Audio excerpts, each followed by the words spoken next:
Hello, I'm Edward Tarte. This video is about life and death. I am an atheist. That simply means that I find no credible evidence for the existence of any God. As a corollary, I find no credible evidence for any life after death. So I see this earthly life as the only life I have. And for a number of reasons, I am very lucky to have ever been alive, very lucky to be alive today. Accordingly, every day that I have a decent existence is a precious day, a day for me to treasure, and that includes today. In my early adulthood, I became a Catholic and then spent 7 years as a Catholic seminarian, followed by 5 years as a Catholic priest. I now view those years as a wasted part of my precious life, and I am deeply ashamed of them. I feel the need of making up for them. Following those years, I have lived a decent and worthwhile life by being a math teacher for 37 years in the classroom, followed by the past 5 years as a private math tutor, which is what I am today. What is my attitude toward death?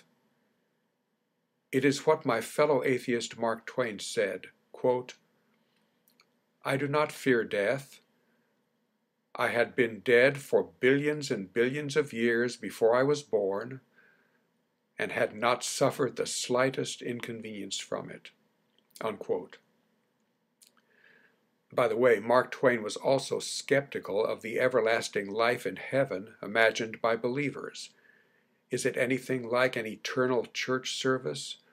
Many churchgoers become restless on Sunday mornings in church if the service lasts much more than an hour, much less for all eternity. So, I think I can say truthfully, I do not fear death. But I do fear dying, because that process might involve for me, as for billions of people, agonizing pain, perhaps lasting for a very long time. And here I can do no better than quote atheist and biologist Richard Dawkins in his book, The God Delusion. Here's my attitude to assisted suicide. The process of dying could well be, depending on our luck, painful and unpleasant, the sort of experience from which we have been accustomed to being protected by a general anesthetic, like having your appendix out. If your pet is dying in pain, you will be condemned for cruelty if you do not summon the vet to give your pet a general anesthetic from which he will not recover. But if your doctor performs exactly the same merciful service for you when you are dying in pain, your doctor runs the risk of being prosecuted for murder.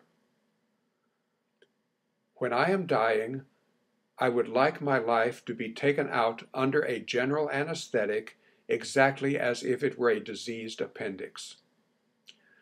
But I shall not be allowed that privilege, because I have the ill luck to be born a member of Homo sapiens rather than, for example, a dog or a cat.